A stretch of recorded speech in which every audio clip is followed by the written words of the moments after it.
बिस्मिल्लाहिर्रहमानिर्रहीम। अस्सलाम वालेकुम दोस्तों, welcome back to Sabaji health and beauty tips. Sabaji health and beauty tips से नई वीडियो लेकर आप तमाम दोस्तों की खिदमत में हाजिर हूँ। उम्मीद करती हूँ आप तमाम दोस्त ठीक ठाक होंगे, अल्लाह पाक की फजल करम से खैरियत के साथ होंगे और गर्मी को बहुत ज्यादा एंजॉय कर रहे होंगे। गर्मियों में रंग गोरा करना कोई भी मुश्किल का काम नहीं है। बहुत ज्यादा लोग ये सोचते हैं कि बहुत ज्यादा पसीना आता है, गर्मियों में पोर्स खुल जाता है, स्किन ऑयली हो जाती है। सर्दियों में जिनकी स्किन ड्राई होती है ना, गर्मियों में भी उनकी स्किन ऑयली हो जाती है, ये एक सच है। और जब आपकी स्किन इतना ज्यादा ऑयल बनाना शुरू कर देते हैं ना गर्मियों में, तो पिंपल और एक्नी हो जाना बहुत आम सी बात है। पिंपल और एक्नी जब खत्म हो जाते हैं तो उनके स्कार्स तो छूट ही जाएंगे, तो चेहरे का जो है वो इतनी चलती लू में, इतनी तेज गर्मी में बहुत बुरा हाल हो जाता है। तो आपके घर में शादी है या आपको शादी अटेंड करनी है, तो क्रीम जो आपका दिल करता है वो आप लगाओ, लेकिन इसके साथ ये जो रेमेडी मैं आपको स्पेशल बताने जा रही हूँ ना, इसको रोजाना आपने दिन में एक दफा लगा लेना। शादी अटेंड करेंगे तो पता चलेगा कि कोई जबरदस्त चीज आपने अपने चेहरे के ऊपर लगाई हुई है। इतना स्मूथ है चेहरा, फूलों जैसा नरम गुलाबी, और एकदम पोर्स आपके श्रिंक हो जाएंगे। तो चलिए देर न करते हुए ये रेमेडी हम आपके साथ शेयर कर लेते हैं। उम्मीद करती हूँ कि आपको बहुत ज्यादा पसंद आएगी और आप इस रेमेडी को जरूर इस्तेमाल करेंगे।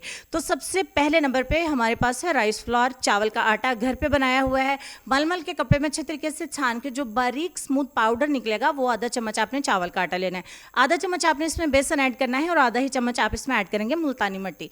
मेरे पास जो मुल्तानी मिट्टी है वो मैं पंसार से पीली गाची लेके उसको अच्छे तरीके से ग्राइंड करके मलमल के कपड़े में छान के बारीक सी मिट्टी निकालती हूँ, वो बहुत ही अच्छे रिजल्ट देती है। उसके बाद मैं आपको स्क्रीन पे दिखा रही हूँ green tea bag. Green tea bags आप चाय पीने के लिए तो इस्तेमाल करते ही होंगे, लेकिन एक दफ़ा इसको इस तरीके से अपनी स्किन पे इस्तेमाल करके देखें, आपकी स्किन कितनी ज़्यादा कूल डाउन हो जाती है, कितनी ज़्यादा स्मूथ हो जाती है, पोर्स कैसे श्रिंक हो जाते हैं और कितना प्यारा ग्लो लेके आएगी आपके फेस के ऊपर। एक टी बैग लेना है और आधा कप या तो पानी ले ले या गुलाब का रख ले ले, दोनों चीज़ें ही बेस्ट है। जिनके पास गुलाब का रख नहीं है वो पानी में भी इसको बना सकती हैं, कोई मसला नहीं है। आधे पौने घंटे के लिए ना इसको टी बैग को इस पानी में या रोज वाटर में डाल के आपने रख देना। मैंने यहाँ पे पानी ही इस्तेमाल किया है। और ये जो हमने चीज़ों का पाउडर एक बाउल में डाला, उसमें 4 चम्मच हम ग्रीन टी के ऐड करेंगे। ठीक हो गया। अब ये ग्रीन टी के साथ हमने जो मास्क बना के तैयार करना है, अच्छे तरीके से इसको आपने मिक्स करना है, कोई लंप्स नहीं होने चाहिए। और इसको आप फ्रिज में रखेंगे 15 मिनट के लिए। और ये इतना रनी होना चाहिए कि फ्रिज के अंदर जब आप इसको रखें तो इसकी कंसिस्टेंसी बिल्कुल ठीक होनी चाहिए। ठीक है। और बहुत ज्यादा आपने इसको गाढ़ा नहीं करना, बहुत ज्यादा पतला नहीं करना, नॉर्मल कंसिस्टेंसी होनी चाहिए जैसे कि स्क्रीन पे मैं आपको दिखा रही हूँ। और 15 मिनट का इसको रेस्ट देना भी जरूरी है कि तमाम इंग्रेडिएंट्स एक्टिव हो जाएंगे और फिर जो रिजल्ट आएगा बहुत मजे का आएगा इंशाल्लाह। आप इंस्टेंटली अपनी स्किन के ऊपर एक ग्लो देखेंगे। गर्मियों में बहुत ज्यादा बहनों की ये परेशानी होती है। ये मास्क अगर आप अप्लाई करेंगे, एक्नी पिंपल्स भी खत्म हो जाएंगे। और यहाँ पे एक गोल्डन टिप मैं आपको देने वाली हूँ, जिनके चेहरे पर एक्नी के स्कार्स हैं, निशान हैं, स्पॉट्स हैं, अगर वो नहीं जाते और आप क्रीमें वगैरह अफोर्ड नहीं कर सकते, तो आप मुल्तानी मिट्टी रोज वाटर में मिला के रेगुलर अपने चेहरे पर अप्लाई करें। ठीक हो गया। तो आपके चेहरे से तमाम स्पॉट्स जो हैं वो रिमूव हो जाएंगे। ठीक है।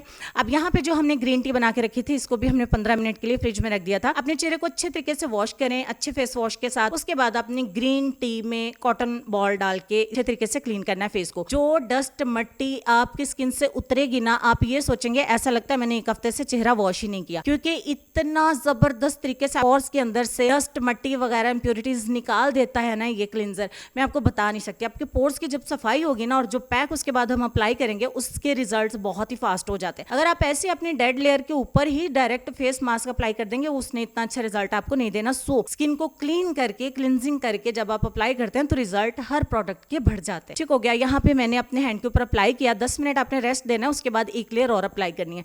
मैक्सिमम 3 लेयर्स तक आप अप्लाई कर सकते हैं और 25 से 30 मिनट आप चेहरे के ऊपर इसको रख सकते हैं। उसके बाद आपने रगड़ना नहीं है अपने चेहरे को, बहुत ज्यादा टाइट हो जाएगी स्किन, आपकी पोर्स श्रिंक हो जाएंगे और आपको एक खिंचाव सा महसूस होगा। जितना भी ऑयल आपकी स्किन के ऊपर एक्स्ट्रा होगा वो सारा ही अब्सॉर्ब कर लेगा पैक अपने अंदर। उसके बाद ठंडा पानी अपने चेहरे के ऊपर 2 छींटे मारे, सॉफ्ट हो जाएगा एकदम से। उसके बाद आपने अपने चेहरे को हल्का सा मसाज करते हुए ठंडे पानी से वॉश कर देना। और ये मास्क अगर आप मेकअप करने से पहले अपनी स्किन के ऊपर लगा लेना, ईद से पहले भी और शादी पे जाने से पहले भी, तो आपको कोई भी अपनी स्किन के ऊपर एक्स्ट्रा वाला ट्रीटमेंट नहीं करना पड़ेगा कि स्किन के ऊपर मेकअप नहीं टिक रहा। ये एक जबरदस्त सी टिप है, ये आप करके देखें। और इसके बाद आप मलमल के कपड़े में एक थोड़ा छोटा सा आइस क्यूब रखें और इसको अपने फेस के ऊपर टैप टैप करें। उससे क्या होगा, आपके पोर्स और ज्यादा श्रिंक हो जाए। ये डेली बेस पे आप ये रेमेडी करें, इंशाल्लाह इतना प्यारा ग्लो आएगा। रात में अपनी नाइट क्रीम लगाते रहें। अल्लाह अल्लाह खैर सलाह। बहुत ही सस्ती ये रेमेडी है और बहुत ही इफेक्टिव है। तो जब भी मुझे भी टाइम मिलता है मैं भी इसको जरूर इस्तेमाल करती हूँ, क्योंकि एक बेसिक रेमेडी है जिसके रिजल्ट भी इंस्टेंट हैं और ये सबको सूट भी अल्हम्दुलिल्लाह कर जाती है। चलते हैं जी हम अपने आज के लेसन की तरफ। लेसन में आपको ये कहना चाहेंगे कि हर मजबूत इंसान की मजबूती के पीछे एक कहानी होती है, जिसने इसके लिए मजबूत होने के सिवा और कोई रास्ता छोड़ा नहीं होता। इस लेसन पर गौर करके बताइएगा कि आपकी कामयाबी के पीछे कौन है, और कमेंट सेक्शन में जरूर लिखिएगा कि आप किस सिटी से या किस कंट्री से हमें देख रहे हैं। उम्मीद करती हूँ वीडियो आपको पसंद आई होगी। इंशाल्लाह मिलते हैं आपसे नेक्स्ट वीडियो में, तब तक के लिए खुश रहिए, आबाद रहिए, हंसते मुस्कुराते रहिए और देखते रहिए Sabaji health and beauty tips. अल्लाह हाफिज।